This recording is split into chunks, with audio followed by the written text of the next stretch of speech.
اعوذ باللہ من الشیطان الرجیم بسم اللہ الرحمن الرحیم۔ عزیزان من، آج ستمبر 1982 کی 24 تاریخ ہے اور درس قرآن کریم کا آغاز سورہ الطور کی آیت 38 سے ہوتا ہے۔ اس آیہ مبارکہ کے چند فکرے تو سابقہ درس میں بھی آ گئے تھے، لیکن وہ موضوع تشنا رہ گیا تھا، اسی کو میں پھر دہراتا ہوں۔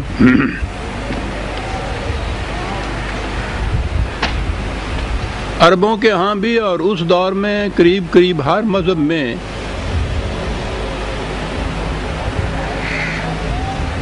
قسمتوں کا حال بتانے والے، پیشین گوئیاں کرنے والے، ان کا بڑا اونچا مقام ہوتا تھا۔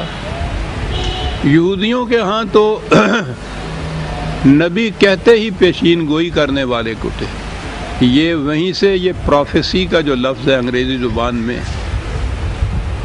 اس کے معنی پیشین گوئی ہے، یہ پروفٹ سے ہے، تو وہ پروفٹ کہتے تھے اور نبی کے معنی یہ لیتے تھے وہ پیشین گوئیاں کرنے والا۔ یہ عجیب بات ہے کہ یہودیوں کی یہ اصطلاح جس نے نبوت کے سارے مفہوم، منصب، مقام کو مسخ کر کے رکھ دیا، اسے صرف پیشین گوئیاں کرنے والا بنا کے رکھ دیا، اس اصطلاح کو ہم بھی اپنے ہاں انگریزی میں پروفٹ ہی ترجمہ کرتے ہیں نبی کا۔ یعنی کبھی کھڑے ہو کے سوچتے نہیں کہ ان کے ہاں تو ان کا تصور ہی یہ تھا نبوت کا، اس کے لیے ایک یہ لفظ یا یہ اصطلاح آئی، انگریزی زبان میں ترجمہ ہوا، اس لیے کہ وہ تو کرسچینٹی میں بائبل آئی لیٹن کے تھرو انگریزی کے اندر، وہی ان یہودیوں کا اور عیسائیوں کی جو اصطلاحات تھیں وہی ہمارے ہاں، انہوں نے بھی وہی اصطلاحات اپنے ہاں لے لی۔ تو میں کہہ یہ رہا تھا کہ دنیا کے ہر مذہب میں اس زمانے میں یہ بڑا بلند منصب گنا جاتا تھا، تصور کیا جاتا تھا کہانت کا، غیب کی باتیں بتانے والے، پیشین گوئیاں کرنے والے، قسمت کا حال بتانے والے۔ تو رسول اللہ صلی اللہ علیہ وسلم نے جب یہ دعویٰ کیا ہے نبوت کا، تو ان کے ذہن میں اس سے زیادہ کچھ آ ہی نہیں سکتا تھا۔ قرآن کریم کا جو انداز تھا اس سے انہوں نے یہ سمجھا کہ یہ نثر کی کتاب تو نہیں تو شاعری کی کتاب گئی، تو آپ کے متعلقہ شاعر ہو گئے اور آگے بڑھے۔ جب آپ یہ کہتے تھے کہ یاد رکھو تمہاری اس روش کا نتیجہ یہ ہوگا، تو انہوں نے کہا کہ یہ غیب کی باتیں بتاتا ہے یا یہ تقدیر کا حال بتا رہا ہے، تو کہانت کی طرف ان کی نگاہ گئی کہ یہ کاہن ہے۔ اور پھر وہ جو میں نے عرض کیا تھا کہ جب انہوں نے دیکھا یہ کہ یہ شخص اپنے نفع نقصان کی بھی نہیں سوچتا، وہ کہتے تھے کہ ہم سارے ملک کی بادشاہت اس کو دے دیتے ہیں، اگر یہ چاہے تو حسین ترین لڑکی سے شادی کر دیتے ہیں، دولت اس کے قدموں میں ڈھیر کر دیتے ہیں۔ یہ اپنے اس دعوے سے باز آ جائے تو حضور نے اپنے چچا سے یہ کہا تھا، جیسا تاریخ کہتی ہے کہ یہ اگر میرے ایک ہاتھ پہ چاند رکھ دیں، دوسرے پہ سورج رکھ دیں، تو میں تو پھر بھی اس سے باز نہیں آ سکتا۔ تو ان کے ذہن میں ہوا کہ یہ شخص جو اپنے نفع نقصان کا بھی نہیں سوچتا، تو یہی ہے نا دیوانہ اور پاگل جسے کہتے ہیں، وہ مجنون کہتے تھے۔ کہانت کے متعلق بات چلی آ رہی تھی۔ وہاں جب انہوں نے وہ شاعری کا کہا تو قرآن نے تو چیلنج دے دیا کہ تمہارے ہاں شاعری ہی ان کے ہاں وجہ امتیاز تھی، شاعر کا بڑا بلند مقام تھا، وہ پاگل کر دیتا تھا قوموں کو، اور ان کا لٹریچر اور کوئی تھا ہی نہیں، شاعری۔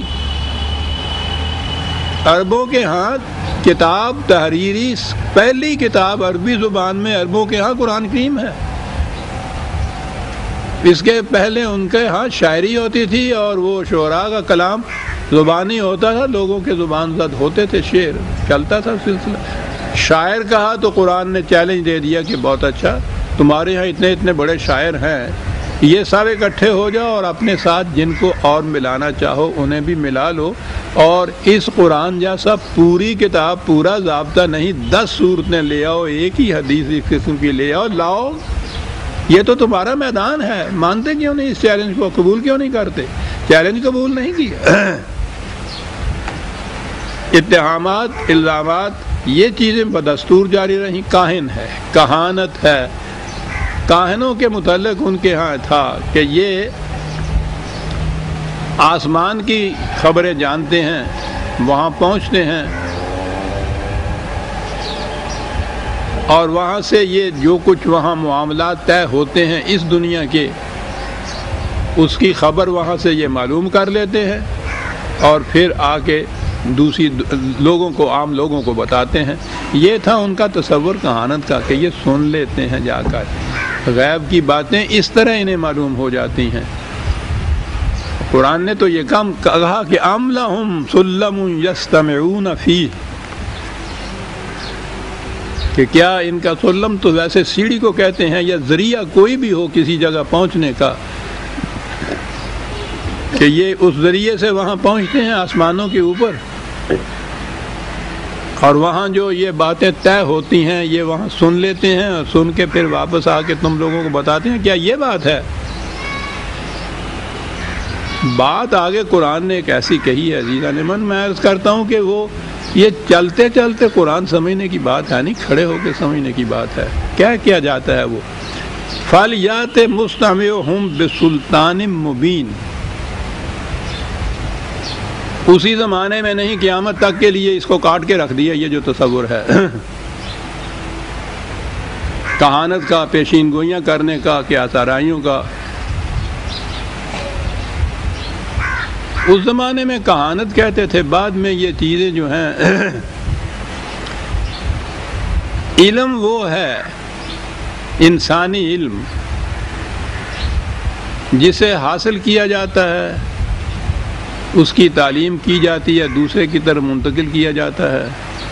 علم کے لیے شواہد چاہیے، علم کے لیے دلائل چاہیے، بصیرت چاہیے، عقل چاہیے، فکر چاہیے، شعور چاہیے، یہ تمام چیزیں ہوں تو علم حاصل ہوتا ہے، اور جو علم ہوتا ہے اسے پھر دلائل کی روح سے سمجھایا جاتا ہے، اس کے دعاوی کی تصدیق کی جاتی ہے، توثیق کی جاتی ہے دلائل کے ذریعے سے۔ انسانی علم یہ ہے، وہی ہے کہ وہ انسانی فکر کی حاصل کردہ علم نہیں ہوتا، انسان کے اپنے خیالات و کسب و ہنر کا دخل نہیں ہوتا، خدا کی طرف سے براہ راست نبی کو وہ علم ملتا تھا، تو اس حد تک تو وہ انسانی علم سے الگ ہو گیا۔ علم حاصل کرنے کا جو ذریعہ تھا انسانی، اس میں ان ذرائع میں سے کوئی ذریعہ نہیں ہوتا، اس میں حاصل تو وہ ہوا۔ اب بات یہ ہوئی، وہاں کہانت کہتے تھے، آگے جب چلی ہے تو اصطلاح ہی بدلی ہے، ایک اصطلاح ہے انٹیوشن۔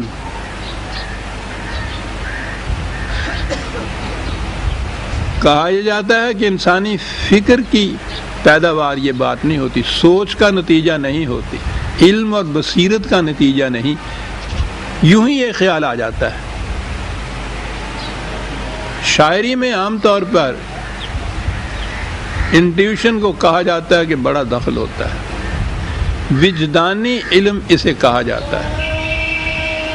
وہ میں نے کہا تھا کہ یہ شاعروں کا دعویٰ یہ ہوتا ہے، یہ آتے ہیں غیب سے، یہ مضامین خیال میں غالب سریر خامہ نوائے سروش ہے۔ ایرانیوں کے ہاں اس فرشتے کو سروش کہتے تھے جو ان خیالات کو شاعروں تک لاتا تھا اور پہنچاتا تھا۔ وہ وہی کی بات ہی تھی، حقیقت میں الفاظ بدل دیے تھے انہوں نے۔ ادھر سے یہ سامی مذاہب تھے، ان کے ہاں جبریل کہا جاتا تھا اس فرشتے کو جو پیغام لاتا تھا، ان کے ہاں انہوں نے وہ جبریل نہیں اپنے ہاں لیا، یہ ایرین جو تھے انہوں نے اس کی بجائے ایک سروش نام رکھا، وہ فرشتہ کہ جو غیب کے مضامین شعراء تک لاتا ہے۔ تو اس لیے غالب سریر خامہ، کیا بات ہے غالب کے انداز بیان کی، سریر خامہ نوائے سروش ہے، اسے وجدان کہتے ہیں۔ یہ آتے ہیں غیب سے یہ مضامین خیال میں، ان سے پوچھا جائے کہ یہ بات تم کیسے کہتے ہو تو وہ کہتے ہیں کہ یہ تو ہم نہیں بتا سکتے، اس کے لیے ہم دلیل نہیں دے سکتے کہ ایسا کیوں ہوگا۔ بھئی یہ تو ایک غیب کی بات ہے جو ہم تک پہنچی ہے، ہم نے آپ تک پہنچا دی، دلیل نہیں ہوتی۔ انٹیوشن کے لیے دلیل نہیں ہوتی۔ یہ جو ندائے سروش ہے اس کے لیے دلیل نہیں وہ دے سکتے۔ یہی چیز یہ جو قسمت بتانے والے ہیں، اگر ان سے پوچھا جائے کہ تم جو کہتے ہو کہ بھئی تم اس ملک کے بادشاہ بن جاؤ گے تو کیا دلیل ہے تمہارے پاس اس کے لیے، وہ کہتے ہیں کہ اس کے لیے دلیل نہیں ہوتی، یہ چیزیں دلیل سے نہیں ثابت کی جا سکتی، یہ تو غیب کی بات ہے، ہم تک پہنچی، ہم نے تم تک پہنچائی، دلیل نہیں ہوتی۔ یہ یاد رکھیے اس چیز کو، انٹیوشن کے لیے، وجدان کے لیے، ندائے سروش کے لیے، اس کے لیے دلیل نہیں دی جا سکتی۔ یہ بھی جو آپ کے ہاں گگڑ باب یہ کہتے ہیں نا، یہ جو بیٹھے ہوتے ہیں فٹ پاتھوں پہ قسمت باچنے والے، یہ جو ہاتھوں کو دیکھ کے بتانے والے، وہ غیب کی بات بتاتے ہیں کہ تمہاری شادی 10 سال کے بعد ہوگی۔ بھئی کیسے کہتے ہو تم کوئی؟ علم انسانی کی روح سے کہا جائے گا تو وہ بتائے گا کہ میں نے یوں اندازہ لگایا ہے، وہ بتائے گا اس کے لیے۔ لیکن یہ جو قسمت کا حال بتانے والا، یہ پیشین گوئی کرنے والا ہے، وہ یہ نہیں بتا سکے گا کہ میں نے یہ کیسے کہا ہے، یہ کیسے ہوگا، یہ میں بھی نہیں جانتا، مجھے پتا ہے کہ یہ ہوگا ایسے، میں کہہ نہیں سکتا یہ کیسے ہوگا، یعنی دلیل نہیں ہوتی اس میں۔ میں یہ اس لیے زور دے رہا ہوں کہ بڑی شاید نئی سی بات آپ کے ذہن میں آیا کہ قرآن کریم نے کتنی بڑی عظیم بات کہی ہے، یہاں کتنا فرق کر کے بتا دیا ہے وحی کی روح سے ایک دعویٰ کرنے میں، اور یہ جو قسمت باچنے والے اور غیب کی پیشین گوئیاں کرنے والے ہیں ان کے ہاں سے یہ چیز کہنے میں ایک بنیادی فرق یہاں پیدا کر دیا قرآن کریم نے، اور وحی کو ان سے الگ کر کے رکھ دیا۔ پیشین گوئیاں کرنے والے ان سے پوچھے کہ صاحب فلاں سال کے اندر یہاں اتنی تعاون پھیلے گا اور یہ ہوا، بھئی کیسے کہہ رہے ہو؟ کہیں گے صاحب کہ 4 دن کے بعد یہاں بارش ہوگی، محکمہ موسمیات والا تو وہ 2 اور 2 4 کی طرح سائنٹیفک طریقے سے یہ چیز کہتا ہے کہ صاحب ہم یوں اس نتیجے پہ پہنچے ہیں۔ سائنس یا علم دلیل دیتا ہے، بتاتا ہے کیوں ہم ایسا کہتے ہیں، اور وہ جو کہتا ہے کہ ہم نے جو کہہ دیا صاحب ہوگا، جاؤ بھاگ جاؤ یہاں سے، ہوگا، بھئی کیسے ہوگا، ہم نے کہا صاحب۔ یہ خدا کی باتیں ہیں۔ پہلی یہ چیز سن لیجئے کہ قرآن کریم نے دونوں ہی چیزوں کی نفی کر دی۔ پیش گوئیوں کی نفی کر دی کہ اس نے کہا کہ غیب کا علم خدا کے سوا کسی کو نہیں۔ میں کیا عرض کروں کہ ہم کس قسم کے روایاتی عقائد میں چلے آ رہے ہیں۔ پیش گوئیوں کی بنا پر ہمارے ہاں اولیاء بنتے ہیں، صوفیاء کرام ہوتے ہیں، حتیٰ کہ وہ مرزا صاحب نبوت کا ہی دعویٰ کرتے ہیں۔ صاحب دلیل کیا ہے صاحب اس کے لیے؟ ثبوت کیا ہے اس کے لیے؟ دلیل تو ہوتی نہیں، ثبوت کیا ہے جی؟ پیشین گوئیاں کرتے ہیں ہم جناب، یعنی الرغم قرآن کے، قرآن کہتا ہے کہ خدا کے سوا کسی کو غیب کا علم نہیں، رسول کہتا ہے مجھے بھی غیب کا علم نہیں ہے،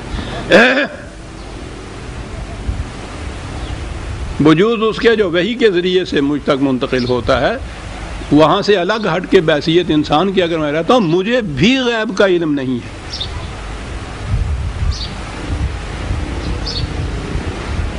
اندازہ لگائیے آپ۔ اب قرآن کی اس تحدی کے بعد کسی کا یہ کہنا کہ میں پیشگوئی کرتا ہوں، مجھے غیب کا علم ہے، کہاں پہنچاتا ہے اس کو؟ اور وہ اس کو ہم نبی نہیں مانتے، چلیے ان کو تو چھوڑ دیجئے۔ مقربین بارگاہ الہیہ، اولیاء اعظام، صوفیاء کرام، بڑے بڑے ولی، کن باتوں کے اوپر ہوتے ہیں کہ جی وہ جو بات کہہ دیتے ہیں پتھر پہ لکیر ہوتی ہے صاحب، ڈال ہی نہیں سکتی وہ. کوئی کھڑے ہو کے نہیں پوچھتا کہ صاحب یہ تو خدا کہتا ہے کہ نہیں غیب کا علم خدا کے سوا کسی کو. وہ دعویٰ کرتے ہیں کہ یہ ہے غیب کا علم، تم دیکھو پورا ہوتا ہے یا نہیں. اور یہ ان کی اولیائی اور ان کے تقرب باری تعالیٰ کے دعوے کے ثبوت میں اسے پیش کرتے ہیں کہ وہ غیب کا علم جانتے ہیں. باقی رہا وہ قسمت کی بات، یہ خالص ایرانی چیز، تقدیر جسے یہ کہ لوگ کہتے ہیں.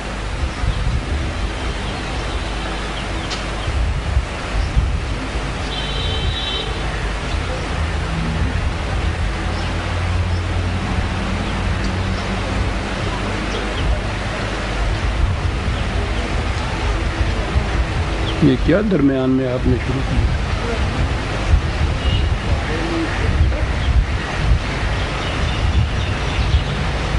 یہ چیز کہ لکھی لکھائی ہوئی پہلے سے چیز ہے، خدا کے ہاں رکھی ہوئی ہر شخص کی، یہ کرے گا، یہ ہوگا، یہ سارا کچھ وہ انسان کا کوئی اختیار و ارادہ نہیں ہے. ساری چیز پہلے سے لکھی ہوئی ہے اور مجبوراً اسے اس کے مطابق کرتے رہنا چاہیے، اس کے لیے چوائس ہے ہی نہیں.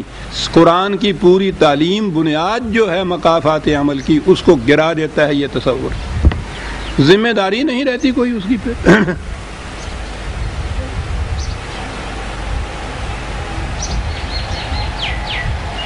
گر تو نمی پسندی تعبیر کن قدارا تغییر کن قدارا در کوئے نیک نامی مارا گزر نہ باشد. حافظ ہے. ٹھیک ہے گناہگار ہیں، فاسق ہیں، فاجر ہیں، ہر قسم کے عیب ہیں، برائیاں ہیں، کرتے ہیں. گر تو نمی پسندی تغییر کن قدارا، تجھے یہ پسند نہیں ہے ہمارا انداز تو تیری تو تقدیر ہماری لکھ دی ہوئی ہے، اس کو بدل. ہم سے کیا کہتا ہے جی؟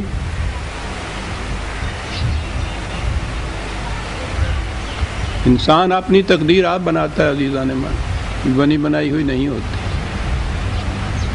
لیکن ہمارے ہاں قسمت اس کو کہتے ہیں نا، تقدیر نہیں ہے. قسمت کا بھی حال بتانے والے تیری اور غیب کی خبریں دینے والے بھی. قرآن نے کہا تھا کہ یہ کہانت ان کے ہاں کی، ان کو تو آتشی کوڑا پڑتا ہے قرآن کی وحی کے بعد. وہ رسول صلی اللہ علیہ وسلم کو متون کرتے تھے یہ کہہ کے کہ یہ کہانت ہے، الزام لگاتے تھے. قرآن اس کی تردید کرتا ہے کہ یہ نہیں. اور یہ قرآن کو ماننے والی قوم کے مدعی 1300 سال سے ان کو مقربین بارگاہ الہی قرار دیتے ہیں، جو قسمت بھی بتاتے ہیں، کہانت بھی کرتے ہیں. لفظ بدل دیا، اصطلاح بدل دی. کہانت نہیں کہتے، پیش گوئی کہتے ہیں. قسمت کا حال بتاتے ہیں حضرت صاحب، کہانت نہیں ہے. یہ میں عرض کر رہا تھا کہ 2 لفظ ہیں قرآن کے، کھڑے ہو کے دیکھیے کیسے کاٹ کے رکھ دیتا ہے قرآن 2 لفظوں میں. کہا یہ کہتے ہیں، یہ دعویٰ کرتے ہیں اس چیز کا، فَلْيَأْتِ مُسْتَمِعُهُمْ بِسُلْطَانٍ مُبِينٍ. دعوے کی صداقت کی پرکھ یہ ہے کہ دلیل لاؤ اس کے لیے کہ کیوں کہتے ہو ایسا. اور ان کا تو دعویٰ یہ ہے کہ اس کے لیے دلیل نہیں ہم دے سکتے. کہانت، تقدیر بتانا، قسمت بتانا، پیش گوئی کرنا، اس کی بنیاد یہ ہے کہ اس کے لیے کوئی دلیل، وائی آف اٹ جو ہے وہ نہیں بتائی جا سکتی. یہ کیوں ہوگا یہ نہیں بتایا جا سکتا. وہ اسباب کی کڑیاں جوڑ کے کسی نتیجے کے اوپر پہنچنا، یہ تو سائنٹیفک طریقہ ہے، علم کا طریقہ ہے. یہ پیشین گوئیاں اور قسمت بتانے والے سے اگر تم پوچھو کہ کیسے کہتے ہو صاحب کہ میری شادی نہیں ہوگی یا میری شادی 4 سال کے بعد ہوگی، وہ کہتا ہے ہم دیکھتے ہیں تمہاری قسمت میں یہ لکھا ہے، بات ختم. اندازہ لگائیے کہ قرآن نے کیا کہہ دیا. یہاں دعویٰ ہے نبی کا وہ وحی کہ جو ان کے نزدیک، وحی تو غیب کی خبریں دیتی ہے نا، آنے والی کی چیز. مقافات عمل بھی تو ان کے نزدیک غیب کی خبر ہی ہے نا، کہ یوں جاتے ہو تو تباہ ہو جاؤ گے. اور وہ کہتے ہیں کون ہمیں تباہ کر سکتا ہے. یعنی اتنا فرق ہے دونوں کے اندر. وہ قسمت کا حال بتانے والے بھی کہتا تباہ ہو جاؤ گے. اسے پوچھا جاتا کہ کیسے کہتے ہو تم بھائی، وہ کہتا ہے کہ یہ تمہاری قسمت میں لکھا ہے، بات ختم ہو گئی۔ وحی والا بھی کہتا ہے کہ یہ انداز اختیار کرو کہ تباہ ہو جاؤ گے۔ اسے پوچھا جاتا ہے کیوں کہتے ہو، وہ کیوں کا جواب دیتا ہے، 2 اور 2 4 کی طرح عزیزان من سائنٹیفک طریقے سے وہ بتا دیتا ہے کہ اس کا نتیجہ یہ ہوگا۔ کہتا ہے میں یہ نہیں بتا رہا کہ یہ غیب کی بات ہے جو میں بتا رہا ہوں، صرف یہ چیز ہے کہ تم یہ اپنے ذہن میں یہ حساب شمار کتاب کرتے نہیں ہو، کہ یہ کڑیاں نہیں ملاتے اسباب کی، خوش فہمی میں مبتلا ہو، خود فریبی میں مبتلا رہتے ہو، بد مستی میں مبتلا رہتے ہو، نشے کی حالت میں تم رہتے ہو۔ عقل اور شعور سے کام لو تو پھر سمجھ جاؤ کہ میں یہ ایسا کیوں کہتا ہوں، میں سمجھاتا ہوں کہ میں کیوں کہتا ہوں۔ وہی کا ملنا تو ایسا ہے کہ اس میں انسانی کسب و ہنر اور فکر و دلیل کا کوئی دخل نہیں۔ وحی کا جو متن آتا ہے، جس کو وحی پیش کرتا ہے نبی، اس کے لیے جو دعویٰ کرتا ہے وحی کی روح سے نبی، یا جو وحی دعویٰ کرتی ہے اس کیوں کا جواب دیتا ہے، دلیل دیتا ہے اس کے لیے۔ اور قرآن نے کہا کہ اگر یہ ایسے ہی کہتے ہیں کہ یہ بھی وحی کا ہی مقام ہے جہاں سے ہم لے کے آتے ہیں یہ کہانت اور پیشگوئی، تو ان سے کہو کہ وحی کا تو دعویٰ یہ ہے کہ میں دلیل دیتا ہوں، جس بات کا بھی دعویٰ کرتا ہوں کہ یوں ہوگی، ان سے کہو دلیل لاؤ، ختم ہوا۔ ان سے کہنے کی کیا بات ہے، وہ تو پہلے ہی کہتے ہیں کہ اس کے لیے دلیل نہیں ہوتی، پیش گوئی کے لیے دلیل نہیں ہوتی۔ جو ہم قسمت بتاتے ہیں تو اس کے لیے دلیل نہیں ہم دے سکتے۔ ان حضرات سے پوچھئے، وہ کہتے ہیں کہ ہم وہاں جا کے لوح محفوظ سے پڑھ کے آتے ہیں، اب تمہیں دلیل کیا دیں؟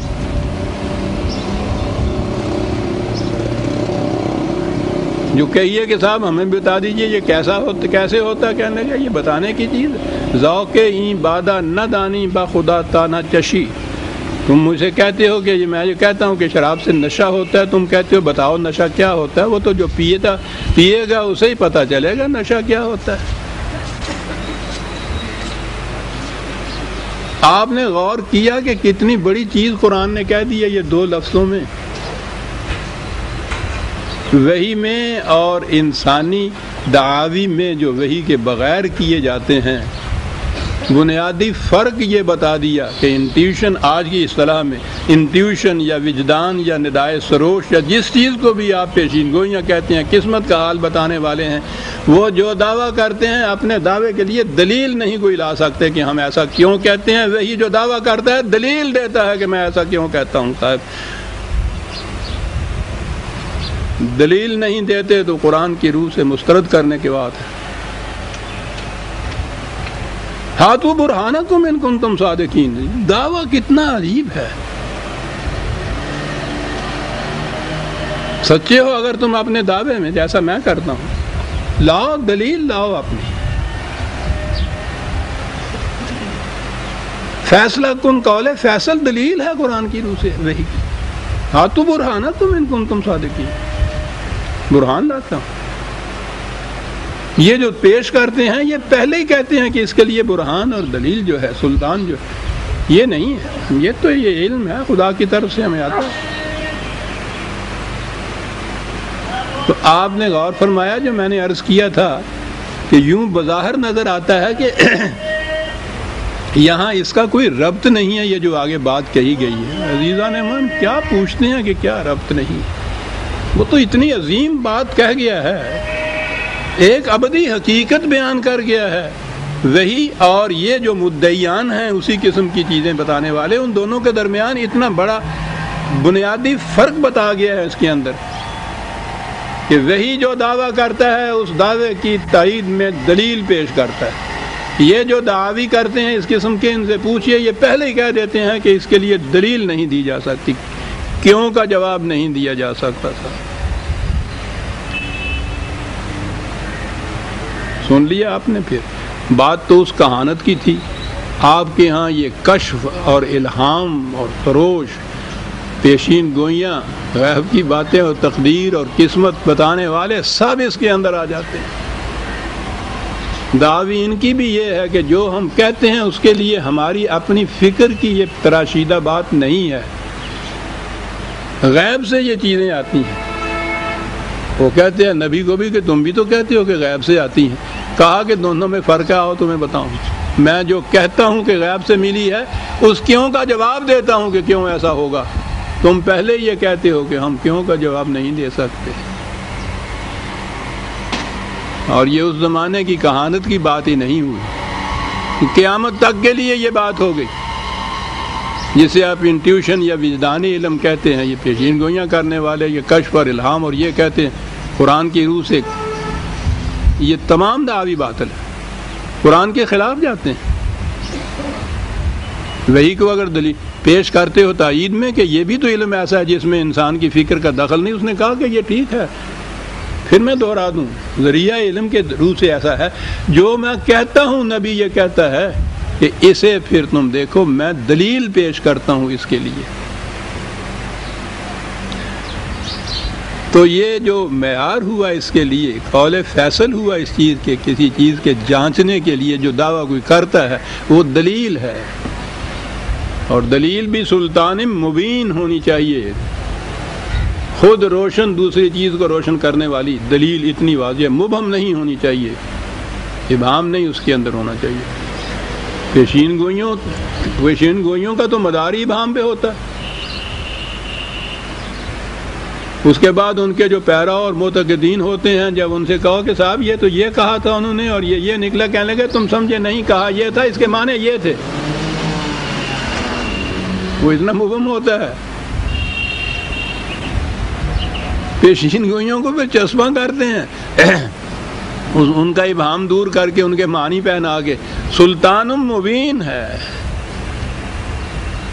واہ واہ، کیا عرض کروں، کیا ماتو چیزیں دیگری کتاب ہے یہ. جی یہ تو یہ رہے کہ آزارائیاں کرنے والے، یہ عیسائی بھی تھے، یہودی بھی تھے. یہ پہلی چیز جو ہے یہ یہودی اور یہ قریش، یہ ان دونوں کے ہاں مشترک تھی. یہودیوں کے ہاں میں نے عرض کیا نا کہ ان کے جو معبد تھے، ان کے ہاں ٹیمپل مندر، ان کے ہاں یہ نبی ہوتے تھے پیشین گوئیاں کرنے والے. قریش کے ہاں یہ کاہن ہوتے تھے. وہ ہوا. اب عیسائی آ گئے، کہنے لگے ان کی دیکھیے، کہتے ہیں کہ خدا کے ہاں یہ نہیں، یہ بھی انہی کا عقیدہ، میں معاف رکھیے دوسری جگہ ہے عیسائیوں کا عقیدہ ابن اللہ کا جہاں آیا ہے. یہ ان مذاہب میں یہ بھی چیز تھی، خدا کی بیٹیاں جن کو کہتے تھے. دیوتا بھی ہوتے تھے اور دیویاں بھی ہوتی تھیں. ان کے ہاں بھی یہ وہ فرشتوں کو خدا کی بیٹیاں بھی کہتے تھے. یہ تصور تھا فرشتوں کا، اس قسم کی مخلوق کا ان کے ہاں تو، لیکن انہیں وہ بیٹیاں کہتے تھے. وہ دیویوں کی طرح سے ہی وہ مانتے تھے. عربوں کے ہاں بھی یہ جو ان کے بت تھے، ان میں یہ بیٹیوں یا یہ سے مؤنث کہتے ہیں نا، وہ بھی ان کے ہاں یہ تھے. وہ انہیں خدا کی بیٹیاں مانتے تھے. کہنے لگے کہ یہ دیکھیے وہ خدا کی بیٹیاں.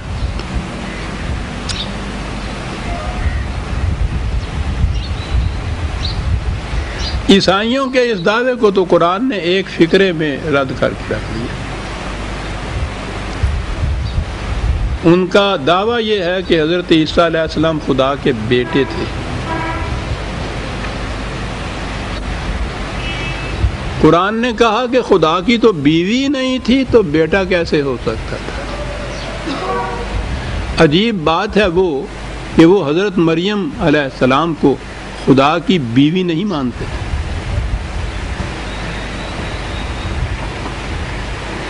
اور قرآن نے یہ کہا کہ اب دیکھا کہ دلیل کتنی محکم ہے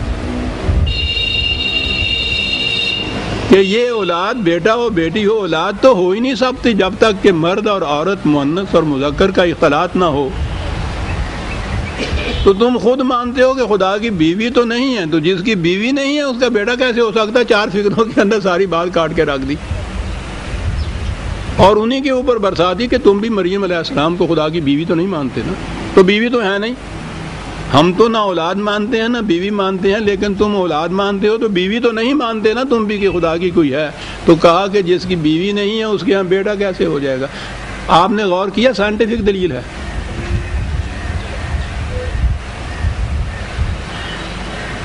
کچھ نہیں کہہ سکے اس کے مقابلے میں.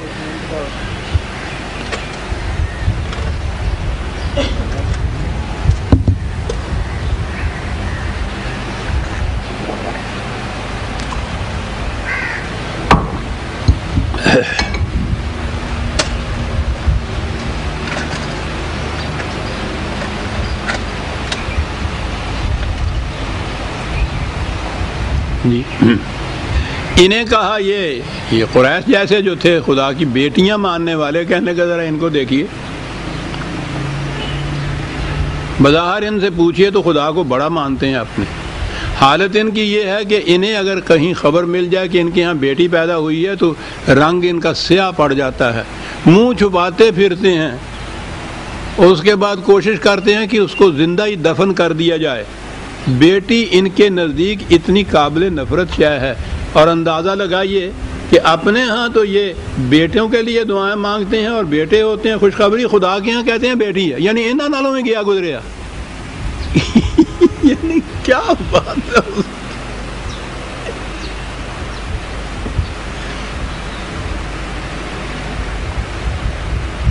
یہ ساری چیزیں رد کر کے کہا یہ دلائل و برہان تو علم کی بات تو ہے نہیں، تو کیا ایک اور بات ہو سکتی ہے؟ ام تسألہم اجرا فہم من مغرم مثقلون. کیا یہ بات ہے کہ تم جو اپنا دعویٰ منوانا چاہتے ہو ان سے، اس کے بدلے میں ان سے تم کچھ معاوضہ مانگتے ہو جو ان کے اوپر بہت گراں گزر رہا ہے، اور یہ کہتے ہیں کہ نہیں بھائی اس بھاؤ کے اس سودے پہ تو ہم نہیں خرید سکتے، یہ چیز رکھو تم اپنے ہاں. یعنی دعوی جو ہیں ان کے لیے دلیل کی روح سے تو کوئی چیز نہیں کہہ سکتے. اب یہی ہو سکتا ہے نا کہ بھئی چیز تو مجھے پسند ہے، بہت ٹھیک ہے جو تم کہتے ہو یہ خالص ہے، میں مانتا ہوں خالص بھی ہے، سب کچھ ہے، لیکن بھئی پڑتی نہیں ہے، ہمیں مہنگی ہے، دام زیادہ ہیں اس کے، ہم نہیں خرید سکتے. کہنے لگے کہ یہ بھی بات ہو سکتی ہے، کیا تم ان سے کچھ معاوضہ مانگتے ہو؟ اور قرآن نے تو قدم قدم پہ کہا ہے. رسول ایک پہلی سانس میں جب یہ کہتا ہے، آپ نے دیکھا نا سورہ ہود وغیرہ یا سورہ شعراء میں یہ دعوے، ہر نبی پہلے دعوے کرتا ہے عبد اللہ، معقومیت صرف خدا کی اختیار کر، لا اسألکم علیہ من اجر، اس کے ساتھ کہتا ہے کہ میں تم سے اس کا کوئی معاوضہ نہیں مانگتا. اور یہ ہے بڑی بنیادی چیز، جو شخص معاوضہ نہ مانگے اور کوئی بات کہے، اس قابل ہوتی ہے اس کی بات کے کھڑے ہو کے سوچ لیا جائے کہ اس کا اپنا فائدہ تو اس میں ہے نہیں. مجھے کہتا ہے کہ اس میں تمہارا ہی فائدہ ہے تو سوچ لینا چاہیے. اگر نظر آ جائے کہ اس کا اپنا فائدہ بھی اس کے اندر تو پھر نہیں آدمی سوچتا، وہ کہتا ہے یہ مفاد پرست. کہا کہ کیا یہ بات ہے کہ یہ کچھ تم سے اس کا معاوضہ مانگتا ہے، اور ایسا معاوضہ مانگتا ہے کہ تم کو وہ جرمانہ نظر آتا ہے، چٹی نظر آتی ہے، نہیں ادا کر سکتے، اس لیے پھٹکار دیتے ہیں. ام عندہم الغیب فہم یکتبون، کیا واقعی ان کے پاس وہ غیب کی بات ہے جنہوں نے لکھ لکھا رکھی ہے، اس کو وہ محفوظ کر رکھی ہے. یہ چیزیں کہتے رہتے ہیں سر، ان میں سے کوئی چیز بھی نہیں ہے. بات کیا ہے؟ ام یریدون کیدن، مقاصد کچھ اور ہیں، زد پڑتی ہے ان کی مفاد پرستیوں کے اوپر. قریش جو کچھ بنے ہوئے تھے ان کا تو رہتا کچھ نہیں تھا اگر یہ نظام قائم کہیں ہو جاتا. نسل پرستی، نسب پرستی، تفاخر اس کے اندر، کعبے کی تولیت، اتنی بڑی تجارت، اتنی دولت، اس نے سینکڑوں کی تعداد میں غلام اور لونڈیاں، یہ سارا معاشرہ یہ تھا. ایک اسلام کے نظام قائم ہو جانے سے ان میں سے کوئی چیز بھی باقی نہیں رہتی تھی سر. تو ان کی مخالفت اس اعتبار سے قابل فہم ہے. افسوس اس چیز کا ہے کہ یہ جاہلیت عرب کے زمانے کے قبل اسلام کے یہ عرب اور خاص طور پہ قریش، ان میں بڑی خصوصیات تھیں. بعض چیزیں ان کے اندر جو تھیں بڑے عمدہ پختہ کیریکٹر کی نمائندگی کرتی تھی. جرأت تھی ان میں، بے باقی تھی ان کے اندر. وہ مہمان نوازی اور تواضع، عہد کی پابندی، وعدہ ایفائی، یہ ساری چیزیں تو ایک طرف رہی، یہ ساری چیزیں تھیں. لیکن اس بات میں بھی ان کی بھی یہ کیفیت تھی کہ وہ یہ نہیں کہتے تھے کہ ہمارے مفاد پہ زد پڑتی ہے اس لیے ہم یہ نہیں مانتے. وہ جنوں حجتاں کہتے ہیں نا ساڈے، وہ حجتاں ڈاؤں دے سانے دے وائے تھے، دلیل نہیں دے سکتے تھے، نہ اس کو اعلانیہ اس کا اعتراف کرتے تھے کہ بات یہ ہے جو ہمارے اوپر زد پڑتی ہے، اور کھل کے سامنے نہیں آتے تھے. ام یریدون کیدن، تدبیریں کرتے تھے مخفی، خفیہ تدبیریں کرتے تھے. یہ جو تدبیر تھی کہ صاحب یہ کسی طرح سے بھی یہ شخص معاذ اللہ باز نہیں آتا صلی اللہ علیہ وسلم، تو اس کا خاتمہ کرو، یہ ان کی ایک تدبیر تھی خفیہ.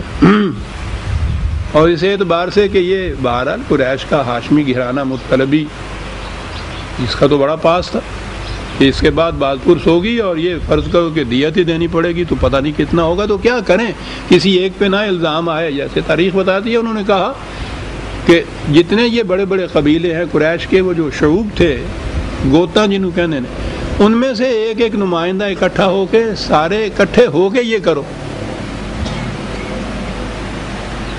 پھر یہ کچھ نہیں کر سکیں گے اس کے وارث.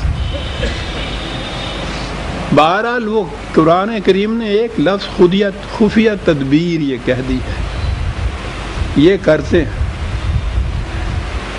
قرآن نے انہی کی تدبیر کا جواب نہیں دیا عزیزان من، پھر ایک اصول بیان کر دیا جو قیامت تک قائم رہتا ہے. فالذین کفروا هم المکیدون. کیا بات ہے. اس کا مفہوم سمجھنے کے لیے آیت 35/43 35/43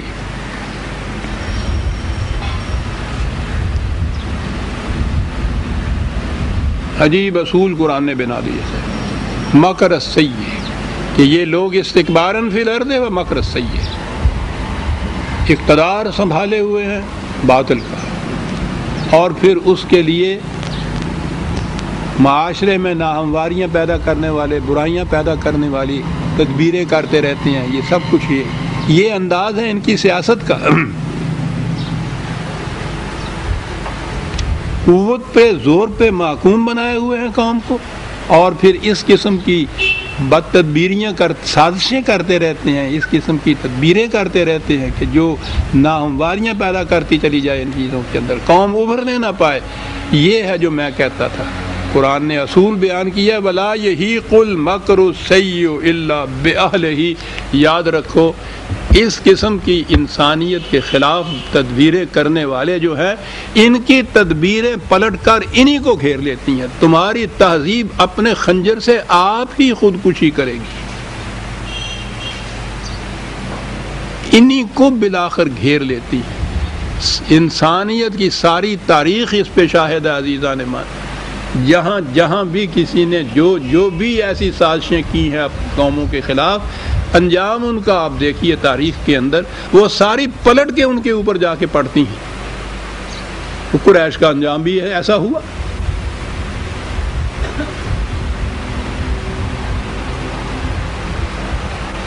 کہا یا کچھ اور بات بھی ایک ہو سکتی ہے، ام لہم الہ غیر اللہ سبحان اللہ عما یشرکون. ایک تو تم کہتے ہو کہ محکومیت صرف خدا کی ہے، تم تو یہ کہتے ہو، وہی ہے صاحب اقتدار. جو اس کو یہ مانتا ہے اس کو تو پھر ڈر کسی کا نہیں. کہنے لگے، کہا گیا ہے کہ کیا یہ بات ہے کہ ان کا کوئی صاحب اقتدار اور ہے جس کے ڈر کی وجہ سے یہ بات نہیں مانتے؟ تو ان سے کہو کہ خدا صاحب اقتدار ہے تو وہ اپنے اقتدار میں کسی کو شریک نہیں کر سکتے. کسی انسان کو حق حکومت حاصل نہیں ہے. اس واسطے یہ سوال نہیں کہ تم جس اپنے حاکم سے ڈر کے اس طرح سے خائف ہوتے ہو اور ان چیزوں کو نہیں مانتے ہو ہی نہیں سکتا. تم ادھر آؤ، تمہیں ہم بتائیں. کہ سروری زیبا فقط اس ذات بے حمدہ کو ہے، حکمراں ہے ایک وہی، باقی بتان حاضر۔ کہا قوت کے نشے میں بدمستی کی کیفیت یہ ہوتی ہے کہ انسان بڑی خوش فہمیوں میں مبتلا رہتا ہے۔ کیا بات کہی، ایسی خوش فہمیاں کہ وَإِن يَرَوْا كِسْفًا مِّنَ السَّمَاءِ سَاقِطًا يَقُولُوا سَحَابٌ مَرْكُومٌ، اگر نظر آ جائے ان کے اوپر کہ یہاں آسمان پہ یا اس فضا کے اندر کوئی چیز ایسی ہے کہ جو گری اگر وہاں سے تو نیچے تباہ کر دے گی ان کو، آنکھوں میں نظر آ جائے اس قسم کی چیز، تو اس کے متعلق کہتے ہیں نہیں، یہ تو ایک ایسا سہانا بادل ہے، یہ برسے گا، ہماری کھیتیاں لہلہا اٹھیں گی، تباہی پیدا کرنے والا ایک عنصر۔ خوش فہمی کی یہ کیفیت کہ اس کو یہ زندگی عطا کرنے والا بادل سمجھے ہوئے ہوتے ہیں۔ بات کتنی عجیب، میں نے عرض کیا نا کہ قرآن تشبیہات میں باتیں کرتا ہے۔ یہ اقتدار کے نشے میں بدمست، خوش فہمیوں میں مبتلا جو ایسے نہیں باہر کھڑے ہوئے دیکھ رہے ہیں، ان کو نظر آتا ہے کہ تباہی ہے ان کی آ رہی ہے، سانپ ڈس رہے ہیں، بڑے بڑے گہرے غار ہیں جن کے کرانے پہ کھڑے ہیں، انہیں یہ کچھ نہیں نظر آتا۔ نہ صرف یہ کہ نظر نہیں آتا، ان چیزوں میں وہ اپنی زندگی کے آثار دیکھتے ہیں، مرفع الحالی دیکھتے ہیں وہ۔ یہ ہے نا نشے میں انسان کی یہی کیفیت ہوتی ہے، اور خوش فہمیاں وغیرہ بھی سارے نشے ہی ہے نا حقیقت میں، جس میں عقل و شعور نہیں ہوتا۔ کہنے لگے کیفیت تو ان کی یہاں تک ہو گئی کہ ہر دوسرے دیکھنے والے کو نظر آ جائے کہ یہ گرا اوپر سے اور یہ تباہ ہوئے، اور یہ خوش ہو رہے ہیں کہ صاحب ایک بڑا عمدہ سہانا بادل آ رہا ہے پانی سے بھرا ہوا، سبحان اللہ، یہ برسے گا، کھیتیاں لہلہا اٹھیں گی۔ یہاں تک نوبت پہنچ گئی ہے ان لوگوں کی۔ اس لیے فذرہم، کہاں آیا ہے فذرہم، جو یہاں تک پہنچ جائیں کہ نہ عقل و بصیرت سے کام لیں، نہ اپنے دعوے کی صداقت کے لیے کوئی دلیل پیش کریں، کٹ حجتیاں کرتے چلے جائیں، سمجھنے کی صلاحیت باقی نہ رہے، بدمستیاں نشے کی، خوش فہمیاں عقل فریب کار کی پیدا کردہ، تو کہا کہ اب کب تک ان کے اوپر تم جان مارو گے؟ فذرہم، ٹھیک ہے چھوڑ دو، حتیٰ یلاقوا یومہم الذی فیہ یصعقون، تاکہ ان کی اس غلط روش کے نتائج محسوس طور پر سامنے آ جائیں، اور پھر وہ اس طرح سے سامنے آتے ہیں کہ کھیتیاں جھلس کے رہ جاتی ہیں، برق صاعقہ جس کو کہا قرآن نے۔ اس قسم کی ہلاکت انگیز تباہی پھر آتی ہے، تو چھوڑ دو ان کو، یہ وہاں پہنچ چکے ہیں کہ جہاں اب کوئی کارگر نہیں ہو سکتا۔ لیکن قرآن نے دوسرے مقام پہ ذرہم جب کہا ہے، یاد رکھیے، ایک تو جہاں بھی کہا ہے چھوڑ دو، چھوڑ دینے کے متعلق بھی کہا ہے وَہْجُرْہُمْ حَجْرًا جَمِيلًا، چھوڑو بھی تو حسن کارانہ انداز سے چھوڑو۔ بڑی عجیب چیز ایسا ہے، یہاں تک پہنچتے ہوئے، اور انہوں نے اس قدر تکالیف ہم پہنچائی تھی حضور اور آپ کے رفقا کو، تاریخ پڑھنے سے کب کبا اٹھتا ہے انسان، اتنی لمبا عرصہ اور اتنی جان کھپائی حضور نے ان کی بہتری کے لیے۔ ان کی یہ کیفیت ہے، کہا گیا ہے کہ اب جو بھی ان میں سے سعادت روحیں آنے والی تھیں وہ آ گئی ہوئی ہیں، ان کے لیے چھوڑ دو، ایسی فضا میں جاؤ کہ جہاں کی جو وہاں کے وہ حالات مساعد ہوں تمہارے اس پیغام کے لیے، اور واقعی ایسا ہوا ہجرت کے بعد، ان کو چھوڑ دو۔ لیکن وہاں بھی قرآن نے ایک تو کہا ہے کہ جمیلاً، حسن کارانہ انداز سے چھوڑو، اس کے ساتھ کہا ہے اس کے باوجود قرآن کی آواز پہنچاتے جاؤ ان تک، تاکہ ایسا نہ ہو کہ کوئی ایسا فرد، ایسی روح کہ جو بچ سکتی ہو اس لیے تباہ ہو جائے کہ اس تک قرآن نہیں پہنچاتا۔ چھوڑنے کے بعد بھی یہ کیفیت عزیزان پہنچاتے چلے جاؤ۔ وہ دن جب پھر تباہی آتی ہے، یوم لا یغنی عنہم کیدہم شیئا ولا ہم ینصرون، یہ اس زمانے کی بات نہیں، یہ تو قوموں کی تاریخ ہے، آج ہمارے سامنے ہو رہا ہے ایسا کہ جب اس غلط روش غلط نظام کی تباہیاں سامنے آتی ہیں تو پھر یہ جو خفیہ تدبیریں اس دوران میں کرتے رہتے تھے کوئی تدبیر کام نہیں آتی تھی. اور پھر جو ان حالات میں جب یہ صاحب اقتدار تھے، ان کا وقار تھا، ان کا وزن تھا قوموں کی زندگی میں، بہت سے دعوی کرنے والے تھے کہ ہم تمہارے مددگار ہیں، ہم تمہارے ساتھی ہیں، چلو اٹھو تم دیکھو تو صحیح دیکھو تو ہم کس طرح سے آتے ہیں. اس کے کہا کوئی پھر مدد کے لیے نہیں آیا کرتا.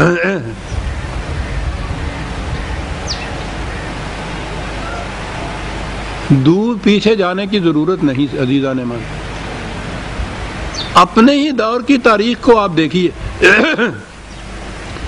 جس قوم کے سہارے، اس کی مدد کے آسرے، اس کے وعدوں کے اوپر ہم نے کوئی قدم اٹھایا، ہم سے مراد صرف اہل پاکستان ہی نہیں ہے، باقی مسلمان ممالک بھی جو سپر پاور کے سہاروں پہ جی رہے ہیں،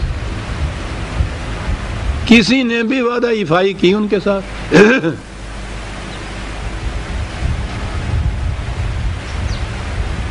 وَلَا هُمْ يُنصَرُونَ، کیا بات قرآن کہہ گیا ہے. کیوں ان کے ان وعدوں کے اوپر نہ رہو، ان پہ اعتماد مت کرو. اس وقت جب برا وقت آئے گا تمہارے اوپر تو پھر کوئی مدد کے لیے نہیں آ سکے گا، بچا نہیں کوئی سکے گا. جو کچھ ہوا ہے فلسطین میں پچھلے دنوں وہ تو بیان ہی نہیں کیا جا سکتا. میں تو بہرحال اس کو برداشت نہیں کر سکا. یہ جو بات میں کہہ رہا ہوں، آج ہی صبح یاسر عرفات کا وہ میدان آیا ہوا ہے کہ اس کے بعد میں کبھی امریکہ کی ضمانتوں کے اوپر بھروسہ نہیں کروں گا. پہلے ہی سمجھ لینا چاہیے. لیکن ہم تو ان حالات میں اس مقام پہ پہنچے ہوئے ہیں کہ سمجھنے کے بعد بھی کیا کیا جائے گا. اب یہ کچھ ہو چکا ہے تو سمجھ لیا سب کچھ، سوائے اس کے کہ ہم نمازوں میں دعائیں مانگیں، عرفات والوں سے کہیں کہ حج کے بعد التجائیں کرو خدا کے ہاں، یا درخواستیں بھیجیں UN کے ہاں. عزیزان من، مراکش سے لے کر انڈونیشیا تک 1 ارب آبادی کا بحر ذخار موجے مار رہا ہے. مسلسل مسلمانوں کی آبادیاں چلی جاتی ہیں اور آزاد مملکتیں ہیں اب ساری کی ساری. ان میں ایک چڑیا جتنا یہ بنی اسرائیل کا ٹکڑا، ان کا عطا کردہ، ان کی چھینی ہوئی وہ زمین، آبادی اس کی لاہور شہر جتنی نہیں ہے. وہ جو کہتے ہیں جمعہ 8 دن کی پیدائش، کل ابھی وہ وجود میں آیا. اندازہ لگائیے آپ. اور پھر کسی سیاسی چال کی بنا پہ برہنہ شمشیر، ننگا ظلم، اس قدر ستم، انسانیت کی تاریخ میں مثال نہیں اس کی ملتی جو کچھ وہاں ہوا ہے. وَلَا هُمْ يُنصَرُونَ، ٹھیک کہا ہے عرفات نے، غلطی کی.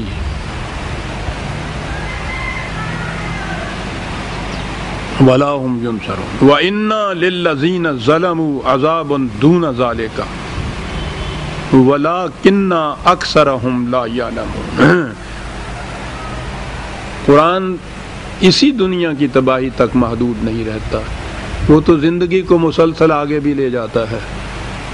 اس دنیا کے جتنے بھی غلط نظام افراد کے ہوں، اقوام کے ہوں، ان کے نتائج یہاں بھی سامنے آئیں گے. افراد، اقوام آگے جائیں گی تو وہاں کا جو تباہ کن عذاب ہے وہ اس کے علاوہ ہے، وہ بھی اس کے ساتھ ہے. یہی قصہ ختم نہیں ہو جاتا صاحب اس کے لیے. وَلَكِنَّ أَكْثَرَهُمْ لَا يَعْلَمُونَ. دقت ساری یہ ہے کہ یہ لوگ اتنا کچھ سمجھانے کے باوجود اس بات کو نہیں سمجھتے کہ انسان کا کوئی عمل، کوئی کام بھی نتیجہ مرتب کیے بغیر نہیں رہ سکتا. بات اتنی سمجھنے کی ہے ساری. غلط کام کرنے والے یہ نہیں ہوتا کہ ان کو یہ معلوم نہیں ہوتا کہ غلط کام ہے یہ، وہ مطمئن رہتے ہیں، جیسا میں نے کہا اس خوش فہمی میں مبتلا رہتے ہیں، خود فریبی میں مبتلا رہتے ہیں. سیلف ڈیسیپشن ہوتا ہے کہ نہیں یہ نہیں نتیجہ اس کا نکلے گا. ٹھیک ہے، ہم نے انتظام کر رکھے ہوئے ہیں، ایسے سارے انتظامات ہیں ہمارے پاس، صاحب ہمارا بیال بھی کا نہیں کوئی کر سکتا. یہ اگر یہ یقین اور ایمان ہو جائے کہ غلط کام کا غلط نتیجہ جو ہے وہ برآمد ہو کر رہتا ہے، بہت بڑی حد تک تباہیوں سے بچ جائے قومیں بھی اور افراد بھی۔ اور آخری آیت پھر آ گئی، اتنا کچھ کہنے کے بعد وَاصْبِرْ لِحُکْمِ رَبِّکَ، خدا کی حکومت، خدا کی حاکمیت کو قائم کرنے کے لیے جو کچھ تم کرتے چلے جا رہے ہو، وَاصْبِرْ، استقامت سے اس کے اوپر جمے رہو، ان مخالفتوں کا، ان معاندین کا کوئی خیال نہ کرو۔ یہ ساری چیزیں تم ثابت قدم اگر رہو گے تو کامیابی آخر الامر تمہاری ہے سب کی۔ اس راستے میں کٹھن منزلیں آئیں گی، خطرناک مقامات آئیں گے، بظاہر مایوسیاں بھی نظر آئیں گی، لیکن یقین رکھو کہ اگر تم ثابت قدم رہے تو آخر الامر کامیابی تمہاری ہوگی۔ فَإِنَّكَ بِأَعْيُنِنَا، اس لیے کہ یہ نہیں ہے کہ تم جو کچھ کرتے ہو اس کی نگرانی کوئی نہیں کرتا۔ کیا خوبصورت انداز میں یہ کہا کہ تم ہماری زیر نگرانی یہ کچھ کر رہے ہو، ہمارے ہی بتائے ہوئے قوانین ہیں، اصول ہیں، ضوابط ہیں، جن کے مطابق تم زندگی بسر کر رہے ہو، جن کے مطابق تم یہ اتنی بڑی لڑائی لڑ رہے ہو۔ اور یہ جو چیز ہے کہ ہم دیکھ رہے ہیں، وہ بات یہ ہے کہ وہ جو کہا گیا ہے ان قوانین اور ان ضوابط میں، وہ اتنا اٹل اور یقینی ہے کہ ہو نہیں سکتا کہ اس کے مطابق تم زندگی بسر کرتے جاؤ اور وہ نتائج نہ نکلیں جو اس میں ہم نے کہے ہیں۔ کرنا کیا ہے؟ وَاصْبِرْ تو استقامت ہے صرف، وَسَبِّحْ بِحَمْدِ رَبِّكَ حِینَ تَقُومُ وَمِنَ اللَّیلِ فَسَبِّحْهُ وَإِدْبَارَ النُّجُومِ۔ اب ہمارے ہاں تو جب میں نے عرض کیا ہے کہ مذہب میں دین بدلا، تو یہاں بھی یہ سبح وغیرہ کا لفظ قرآن میں تسبیح کا لفظ آیا ہے، تو یا تو اس کے معنی تسبیح ہی آ گئے، جو خود مسلمانوں کے اندر غیروں سے مانگی ہوئی ایک چیز ہے جو آئی ہوئی ہے۔ یعنی عربوں کے ہاں جاہلیت میں بھی تسبیح نہیں ہوتی تھی، یہ عیسائیوں کی چیز بدھوں کے ہاں، بدھوں سے مستعار لی ہوئی چیز وہاں سے آئی ہوئی، اور وہ سبح کا ترجمہ تسبیح کرنا ان کی زبان میں یہ بات نہیں تھی، لینگویج میں عرض کرتا ہوں۔ ایک تصور دین کا تو ایک طرف رہا، یہ تصور تو بدھوں کا تھا، گنتی کے روح سے جو چیزیں فائدہ وہ عادات کی روح سے جو چیزیں حاصل کرتے تھے۔ یہاں ہمارے ہاں تو گنتی کا کیا سوال ہے۔ بہرحال سبح بحمد ربک، اور پھر آگے بڑھے تو اس کا ترجمہ نماز پڑھنا بھی انہوں نے کر لیا، اور اس قسم کی آیات سے پھر نماز کے اوقات کا تعین بھی انہوں نے کیا۔ حین تقوم، جب تو اٹھے رات کے کسی حصے میں بھی، اور ستاروں کے غروب ہونے کے بعد بھی، یہ عام ترجمہ کیا جائے۔ سبح کا ترجمہ عربوں سے پوچھ لیتے، قرآن سے پوچھتے تو بات ہی اور ہو جاتی۔ اس کے تو معنی آپ کو معلوم ہے، پوری قوت سے، جس طرح سے کہ وہ گھوڑا پورے ٹاپ سے بھاگتا ہے، تیراک پورے ہاتھ پھیلا کے تیرتا ہے، تم سرگرم رہو، دن رات صبح و شام سرگرم رہو اپنی ان ایکٹیویٹیز میں، اپنے پروگرام میں جمے رہو، ثابت قدم رہو، اور مسلسل کوشش کرتے رہو اس کے لیے، اور اس کے بعد تم دیکھو کہ نتیجہ وہ نکل کر رہے گا جو ہم کہتے ہیں۔ سورہ الطور ختم ہوئی عزیزان مان۔ میں ابھی عرض کر دوں ایک بڑی اہم بات وقت کے متعلق، ایک تو یہ تاکہ آپ مس نہ کر جائیں، اس کے بعد آتی ہے سورہ النجم۔ وہ یوں تو قرآن کریم کی کون سی سورت، کون سی آیت ہے کہ جو اہم نہیں ہے، جو بلند مقام نہیں ہے، لیکن یہ خاص طور پہ اہمیت اس آیت کو ہے، اس سورت کو، اس لیے کہ یہ معراج جسے کہا جاتا ہے نبی اکرم صلی اللہ علیہ وسلم کا، اس کے لیے دو ہی مقام ہے جہاں سے دلیل لائی جاتی ہے۔ ایک تو سورہ بنی اسرائیل، سبحان الذی اسری بعبدہ لیلا من المسجد الحرام الی المسجد الاقصی، اس کے متعلق تو کہا جاتا ہے کہ مکے سے بیت المقدس وہاں تک پہلی منزل جو تھی براق کے اوپر، اور وہاں سے بیت المقدس سے پھر آگے آسمانوں کے اوپر، پھر بارگاہ الہی میں عرش معلی پہ حضور کا تشریف لے جانا، اس کے لیے یہ دوسری یہ سورہ نجم جو ہے، یہ جو آگے سورت آ رہی ہے سورہ نجم جو ہے، اور یہی چیز ہے جو مسلمے کے طور پر ہمارے ہاں چلی آ رہی ہے۔ تو میں نے اس لیے عرض کیا کہ میں پہلے یہ بتا دوں تاکہ اب مس نہ کر سکے، اگلے درس میں یہ چیز سامنے آئے گی ہمارے۔